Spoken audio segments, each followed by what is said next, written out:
Congress for a 60-day review. Just because you're not at the speech doesn't mean that you like the deal. And so I think Charles is right. I think this will have a huge impact on the debate. And I think Yochi's right that we still have this threshold of Congress removing all sanctions, which is going to be incredibly hard to overcome. We should point out it's Speaker Boehner and Senator Orrin Hatch, who's the Senate President pro tem. They are on the dais there. They are going to welcome the Prime Minister. Politics here, Yochi. What about this administration, how it looks at this speech? The President is not watching it, apparently. One would think the administration is. So there's some interesting political things. Even yesterday during APAC, Samantha Power gave a relatively well-received speech, as did Susan Rice. Netanyahu spoke right after Samantha Power. We were told that they didn't really interact. In his speech, when he was thanking people who were there in the room, he did not thank Samantha Power. Another interesting small tidbit, 6 Jewish members of the Senate and the House will not be there, which, given the proportion of Jews who are in Congress, is actually a somewhat interesting number.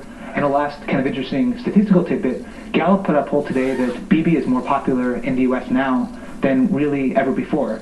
He has a 45% approval rating, and his popularity among Republicans, as you might expect, is up sharply, but even among Democrats is up sharply. So the politics is interesting. You might look at the Democrats who are not going and say, well, of course, Bibi's not popular with Democrats. In actuality, according to Gallup, he's more popular now than he was a year ago, 2 years ago, 3 years ago, and on and on and on.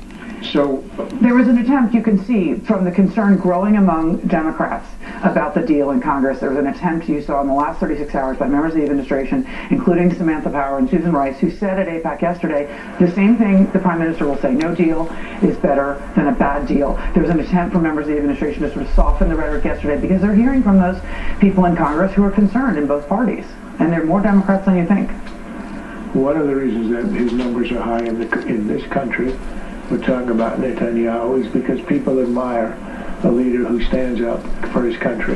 The idea that Bibi is here because of his local elections, his Israeli elections, is complete nonsense. If there were no election at all in Israel, he would be here, he'd be making the same speech. The Iran issue is the most important issue for Israel, but for the entire West, for the next 20, 30 years, for a whole generation. A nuclear Iran changes the world. A non-nuclear Iran is entirely different. The reason there's demand for these seats, the reason there's such interest in this is because this is a historic speech on an extremely historic moment. There's going to be a deal, or there's not going to be. And the reason the administration has been so negative on this and trying to undercut it is because if they were to reach a deal, they would have the advantage. They would present it as a great achievement, a breakthrough, a Nixon and China deal. And here is Netanyahu, who will make the contrary case to the whole world in a very open, very public, and very widely looked at speech, which will make the contrary case. So they are going to have to make a case against him, and that won't be easy given what's actually been given away in these negotiations. they're a few minutes behind their schedule. We had the escort committee announced, and they have left, and we're waiting for the announcement of the Prime Minister. As we wait there, as you look live in the House chamber, let's bring in our chief Washington correspondent, James Rosen, who's been talking with officials both here in the U.S. and Israel. James.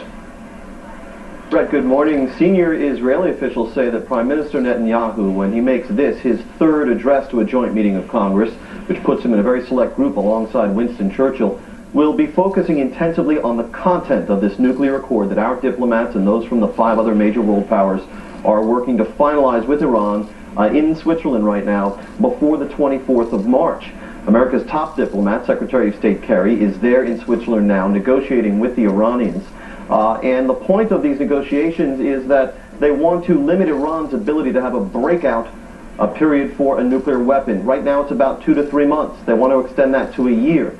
The problem for the Israelis is that there's going to be a sunset clause on this deal. It's only going to last about 10 to 15 years, and they say that might seem like a long time in the life of a person. It's not in the life of nations or in the Middle East. And after that period has ended, Iran will effectively be able to stroll, will not need to make a mad dash for a nuclear weapons capability. So today you're going to be hearing the Prime Minister emphasize that sunset clause. You're going to be hearing him emphasize that where the U.S. was once demanding that Iran could not be left with a large-scale enrichment capacity, now U.S. negotiators are basically giving Iran a large-scale enrichment capacity. Brett. But James, on the tone and tenor of this speech and reacting to all this concern by administration officials that he's going to say specific details of this negotiation as it's continuing in Geneva, what's your sense from the Israelis?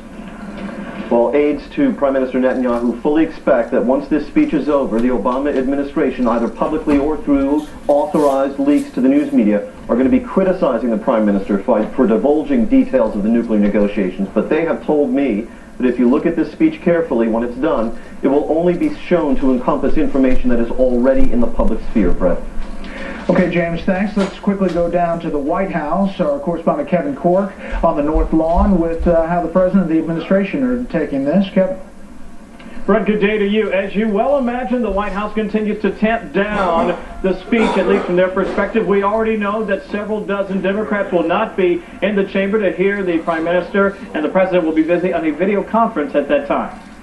Brett? Kevin, thanks. Let's listen in. We just have the announcement of the Prime Minister. Let's take this full and as he makes the entrance into the House chamber.